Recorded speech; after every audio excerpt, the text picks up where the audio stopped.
Three, two, one, rolling.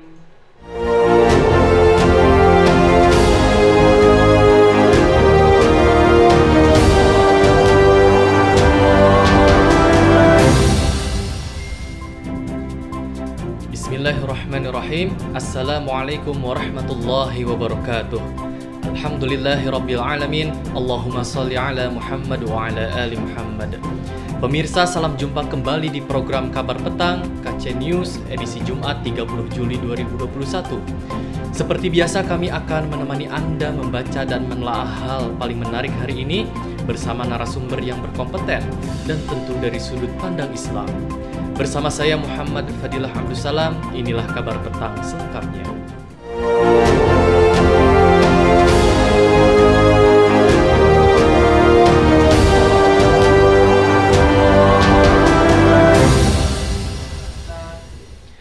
Pemirsa, corona di Indonesia belum juga mereda. Indonesia diprediksi menjadi salah satu negara terakhir yang keluar dari pandemi COVID-19. Menurut pakar epidemiologi Universitas Griffith, Australia, Diki Budiman, kondisi ini bermula dari abainya pemerintah menangani persoalan kesehatan saat wabah COVID-19 pertama kali ditemukan. Alih-alih langsung menerapkan strategi pengendalian COVID-19 yang ketat seperti lockdown, pemerintah malah fokus menilai kebijakan apa yang tepat diambil. Dasar prediksi Indonesia menjadi salah satu negara terakhir yang keluar dari pandemi COVID-19 lagi-lagi ditegaskan Diki karena lambannya penetapan strategi tegas pemerintah di awal pandemi. Jika diibaratkan perlombaan, kata dia, posisi Indonesia sudah berada di salah satu posisi paling belakang. Pemirsa, bagaimana sikap seorang mukmin ketika menghadapi wabah? Bagaimana agar Indonesia keluar lebih cepat dari wabah corona? Apakah demokrasi layak diharapkan mampu menyelesaikan wabah ini? Pemirsa, untuk membahasnya kami telah terhubung dengan Direktur Siasah Institut, Bung Iwan Januar. Assalamualaikum warahmatullahi wabarakatuh, Bung Iwan. Waalaikumsalam warahmatullahi wabarakatuh, Bung Fadil. Ya, bagaimana kabar Anda, Bung Iwan? Alhamdulillah sehat, mudah-mudahan Bung Fadil juga sehat ya. Alhamdulillah, ya. Baik, begitu juga pemirsa ya, Ustadz Iwan. Ya. Baik, Bung Iwan, bencana COVID-19 sudah banyak merenggut nyawa, khususnya rakyat Indonesia. Lalu bagaimana sikap dan paradigma seorang mukmin menghadapi wabah?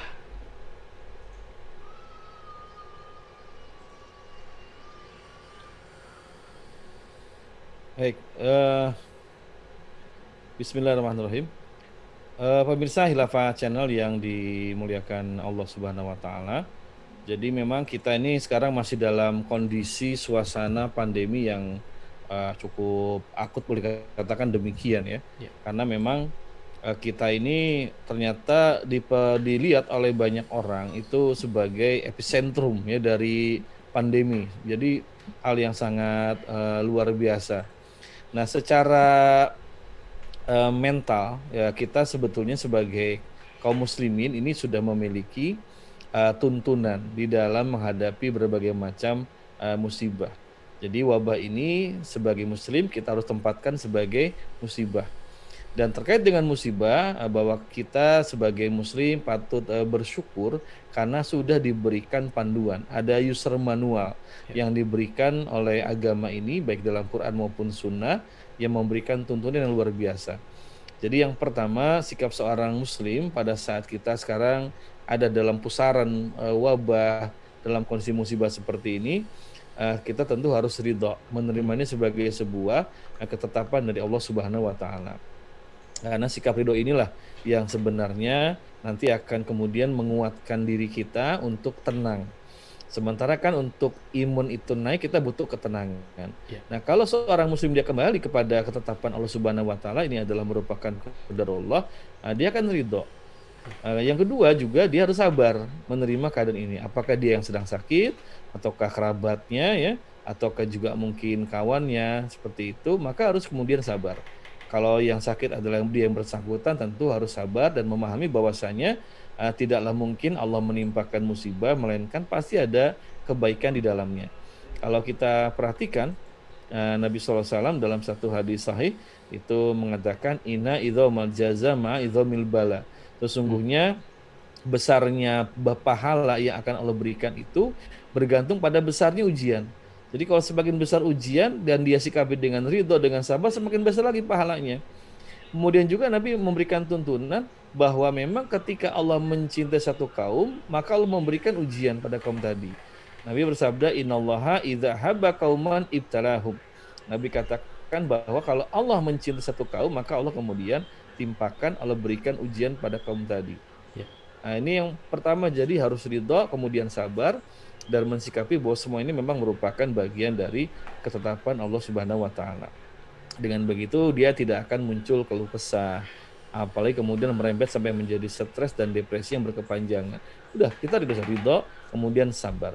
Yang kedua, bahwasanya juga kita harus mengingat bahwa ada balasan besar yang Allah akan berikan kepada siapapun yang dia bersabar ketika ditimpa musibah ya. Tadi sudah sampaikan, Nabi SAW menyebutkan bahwa besarnya pahala itu bergantung kepada besarnya ujian yang Allah berikan itu. Jadi andai kata hari ini ya ada di antara para pemirsa yang kerabatnya meninggal atau malah mungkin pasangannya meninggal, orang tuanya meninggal, kemudian juga kawannya atau dia juga ditimpa sakit ya, insya Allah dengan sabar, dengan ridho itu ini akan memberikan ganjaran pahala yang sangat besar, termasuk diantaranya sebagai bentuk kafarah, menggugurkan dosa seperti itu. Lalu yang berikutnya bahwa juga Nabi SAW mengingatkan orang-orang yang Allah wafatkan di tengah wabah ini, mereka juga akan mendapatkan pahala juga yang sangat besar, yaitu pahala yang disebut sebagai pahala sebagai orang mati syahid. Nabi bersabda, "Asy-syuhada'u khamsatun," kata Nabi, bahwa orang yang mati syahid itu ada 5. Di antaranya apa? Al-mat'un. Al-mat'un itu adalah orang yang dia wafat meninggal karena ditimpa taun. Taun ini kan penyakit yang menular, wabah yang cepat menular. Nah, jadi pandemi ini, COVID-19 ini bisa kita kategorikan sebagai taun, seperti taun. Sehingga kemudian kalau ada orang yang dia wafat meninggal karena taun, kita doakan mudah-mudahan mereka mendapatkan pahala syahid di akhirat, mendapatkan limpahan ganjaran pahala dan juga rahmat dari Allah Subhanahu wa taala.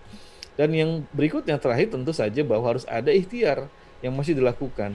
Dan ikhtiar ini kita harus mengikuti protokol syariat, bukan protokol WHO ya. Jadi secara syariat juga ada tuntunan protokol kesehatan.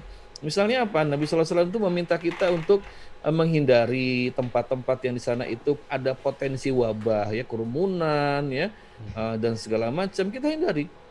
Kemudian yang kedua juga, yang sakit maka jangan dicampur dengan yang sehat. Jadi kalau ada di antara pemirsa Khilafah Channel atau kaum muslimin yang sedang sakit, maka sudah sesadar diri dia kemudian tidak bergabung dengan orang-orang sehat, dia mengisolasi dirinya, mengisolasi mandiri, berobat dan segala macam agar gak bercampur dengan orang-orang yang sehat seperti itu. Dan kemudian juga tentu kalau misalkan ternyata masker dan segala macam itu bisa menjadi sebuah cara dan alat untuk menghindarkan kita dari penyakit, maka itu juga dilakukan. Jadi memang Islam ini selain memberikan tuntunan harus ridho dan sabar, tapi juga ada ikhtiar yang mestinya dilakukan oleh setiap muslim ketika menghadapi wabah. Demikian Bung Fadil. Ya, baik Bung Iwan. Kondisi terkini krisis kesehatan menambah rentetan persoalan yang kemudian berdampak kepada semakin merosotnya perekonomian nasional. Lalu bagaimana agar Indonesia keluar lebih cepat dari wabah corona? Apa kebijakan yang harus segera diambil pemerintah Jokowi Amin? Baik, jadi memang kalau kita melihat ya kondisi terkini ya yang terjadi, memang ketika Indonesia ini pertama kali itu bukan terkena sebetulnya, hampir ya terkena wabah, itu sudah diberikan early warning, diberikan peringatan dini oleh para pakar kesehatan dari WHO, dari beberapa negara termasuk di dalam negeri pun sudah diberikan peringatan bahwa peluang Indonesia terkena pandemi itu besar sekali. Nah, yang kita kemudian sayangkan ini adalah sikap masa bodoh ya. Sikap masa bodoh, sikap tidak peduli, bahkan menjadikan sebagai dagelan tentang kemungkinan Indonesia terkena wabah. Ya, publik masih ingat, itu masih terekam, ada jejak digitalnya kalau ditelusuri. Sikap abai, sikap masa bodoh malah menjadikan sebagai bahan lawakan tentang pandemi ini. Nah, ini sebetulnya titik awal yang menyebabkan wabah itu kemudian menyebar dengan sangat cepat. Jadi di sini bencana yang paling besar adalah sikap abai dari pemerintah ketika mengabaikan hal ini. Ya, bahkan menjadikan sebagai lawakan, menjadikan sebagai kemudian dagelan, tidak kemudian segera merespon, antisipatif ya, menyiapkan kemudian protokol kesehatan dari awal seperti penutupan pintu masuk dari luar negeri, menyiapkan juga infrastruktur rumah sakit. Ini nggak dilakukan. Ini titik awalnya.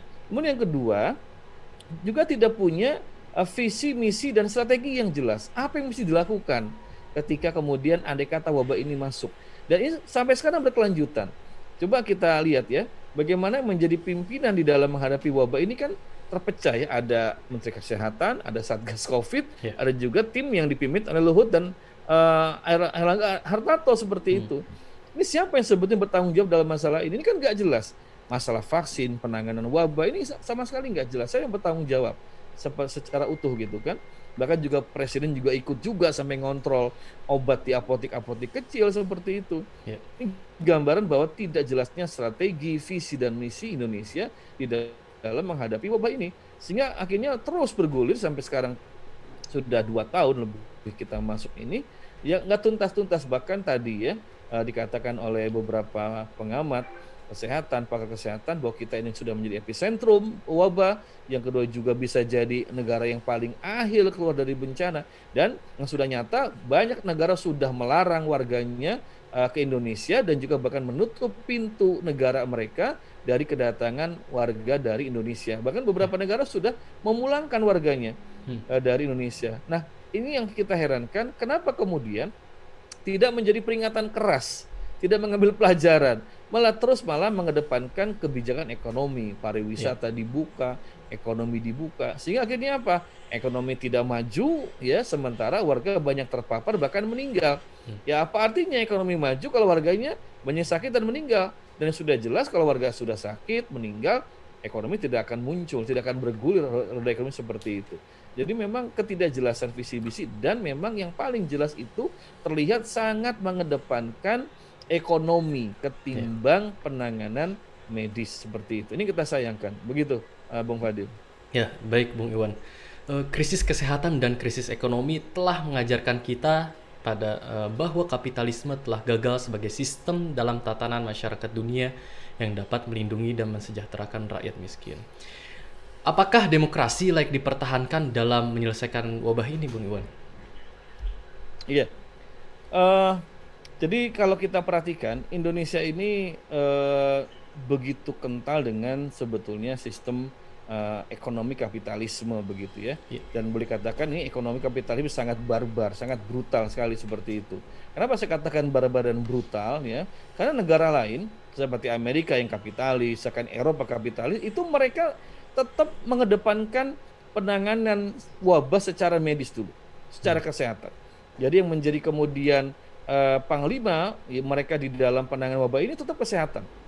Maka mereka kemudian menerapkan lockdown. Kalaupun nggak lockdown, penerapan protokol kesehatan yang sangat ketat seperti itu. Walaupun memang ada gejolak di masyarakatnya, tapi mereka kemudian handle. Mereka kemudian hentikan dulu beberapa kegiatan ekonomi. Padahal mereka negara kapitalis begitu ya, seperti demikian. Nah kalau Indonesia ini, jadi sudah memang jelas kita ini kiblat ekonominya adalah kapitalis ya, dan akhirnya ketika sekarang ini wabah ini datang, masih juga yang dikedepankan itu adalah aktivitas ekonomi. Saya kira publik masih ingat tahun kemarin ketika bencana sudah datang itu malah tetap mempromosikan pariwisata begitu kan, muncul istilah new normal, sampai Presiden mengatakan kita harus berdamai dengan wabah. Ya mana bisa wabah tuh diajak berdamai, kan mereka bukan manusia begitu kan, mereka bukan pihak yang bisa dinegosiasi seperti itu. Akhirnya kejadian seperti ini. Nah kalau sudah demikian, maka kita merasakan sekarang kemudian dampaknya yang sangat besar, bahwa akhirnya wabah ini tidak tuntas, bahkan kemudian kerugian yang dialami oleh bangsa kita ini semakin besar dibandingkan dengan yang mestinya diambil. Karena kalau seperti misalnya ya, dari awal kita sudah menjalankan undang-undang karantina kesehatan, jangan lupa kita punya undang-undang karantina kesehatan, tapi ini kemudian dikhianati oleh pemerintah dengan menggunakan istilah PSBB, PPKM segala macam, sekarang PPKM level sampai 1, 2, 3, 4 seperti itu. Ini sebetulnya cara dari pemerintah ini untuk menghindarkan diri dari kewajiban menjalankan undang-undang karantina seperti itu. Kenapa? Karena nggak mau menanggung kos masyarakat, nggak mau menanggung biaya hidup masyarakat. Jadi mereka ingin ekonomi berjalan, ya, kemudian masyarakat diminta untuk ditutup, dikarantina, tapi nggak diberikan jaminan hidup. Ini kan kejam betul seperti itu. Nah, hasilnya kita lihat sekarang, banyak kemudian warga isoman itu yang mereka di rumah meninggal, yang rumah sakit juga meninggal, oksigen menipis, ya, dan yang kemudian luar biasa kejamnya ini ada permainan bisnis tengah wabah, ya, ivermectin, kemudian belum lagi PCR, kemudian juga tes segala macam. Ada oknum-oknum yang kita khawatirkan, ini pejabat yang kemudian kalau kita khawatirkan mereka bermain di sini. Termasuk terakhir itu bagaimana di tengah wabah ini kok masih tega-teganya mau main bisnis laptop gitu kan dengan harga yang sangat mahal. Ini kan menunjukkan bahwa kita ini memang sudah kapitalis yang barbar, kapitalis yang memang sudah jauh betul dari prinsip kapitalisme seperti itu, ya. Karena negara kapitalis sendiri tidak demikian begitu. Nah, ini yang sangat kita prihatinkan. Oleh karenanya sistem kapitalis harus dihentikan, di stop. Kita kembali kepada satu sistem yang lebih mengedepankan kemanusiaan. Apa itu? Cuma Islam, ya. Ini cuma Islam. Sehingga kalau kita mau selesai tuntas, ya kembali pada Islam. Kalau kita masih menggunakan sistem kapitalisme dengan politiknya demokrasi, maka sampai sekarang tidak akan tuntas. Ini yang ternyata terjadi seperti itu. Karena jangan lupa kebijakan ini kan diambil oleh pemerintah. Pemerintah itu mereka hasil dari pemilihan di sistem demokrasi. Nah, jadi kalau dikatakan siapa yang milih mereka? Ya rakyat juga seperti itu. Makanya sistem kapitalis dengan demokrasi itu memang berkelindan, berhubungan erat, dan ini yang sekarang kita hadapi di tengah-tengah negeri kita ini. Maka bencana paling besar sebetulnya bukan wabah, tapi pemerintah yang abai, yang tidak peduli pada keadaan masyarakatnya dan tidak mau mengambil kebijakan yang berpihak pada masyarakat begitu. Nah, demikian Bung Fadil. Ya, baik, Bung Iwan, terakhir. Dari sekelumit refleksi persoalan yang Anda jelaskan tadi, dapat disimpulkan bahwa sudah tidak bisa lagi rakyat menaruh harapan kepada kekuatan politik oligarki yang berkuasa saat ini. Lalu bagaimana perubahan yang harus dilakukan umat? Ya, Bung Fadil, ya. Juga para pemirsa Khilafah Channel yang dimuliakan Allah Subhanahu wa taala, begitu. Maka perubahan yang mesti kita lakukan, ini perubahan yang sangat mendasar sekali.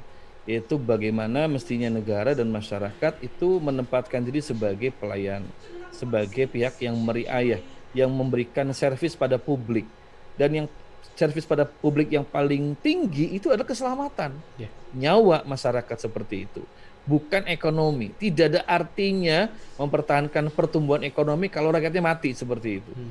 Nah, maka harus ada perubahan yang sangat mendasar. Dan ini paradigma yang paling mendasar. Dan ini nggak mungkin didapatkan dari sistem kapitalisme dengan sistem politiknya demokrasi seperti itu.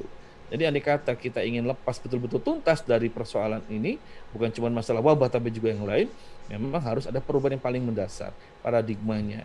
Bahwa kita harus kembali kepada sebuah sistem politik, sistem ekonomi, sistem kesehatan yang pijakannya itu adalah menghormati dan memuliakan kehidupan, nyawa manusia. Dan nggak ada yang lain kecuali hanya Islam.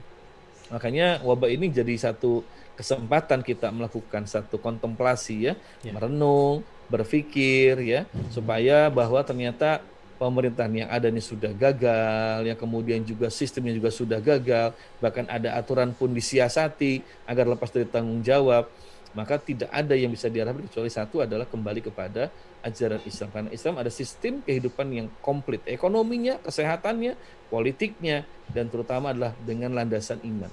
Sehingga pengambil keputusan itu akan muncul perasaan takut kepada Allah. Andai kata ada satu orang saja yang mati atau jangan mati, tidak terlayani, muncul perasaan takutnya seperti itu. Tapi kalau sekarang sudah ribuan orang yang mati, ya, berapa ratus nakes yang mati juga, baru belakang ada permintaan maaf. Sementara kemudian, ya, sudah hampir 2 tahun ini, 2 tahun lebih ini gitu kan, nggak ada kemudian permintaan dan nggak ada satupun pejabat yang mundur. Yang mundur merasa bertanggung jawab. Ini menunjukkan memang tidak ada dorongan iman. Mereka tetap bersikukuh mempertahankan jabatannya. Begitu Bung Fadil. Ya, baik, terima kasih Bung Iwan Januar, Direktur Siasah Institut telah bergabung pada program Kabar Petang kali ini. Assalamualaikum warahmatullahi wabarakatuh. Waalaikumsalam warahmatullahi wabarakatuh. Pemirsa Kabar Petang, semoga Anda mendapatkan banyak manfaat dari acara kami. Sampai bertemu lagi di jam dan channel yang sama setiap hari. Jangan lupa untuk like, subscribe, dan klik lonceng untuk mendapatkan notifikasi dari KC News. Akhirnya, saya Muhammad Fadilah Abdussalam bersama kru yang bertugas undur diri. Tetap sehat, tetap semangat, dan tetap taat. Wassalamualaikum warahmatullahi wabarakatuh.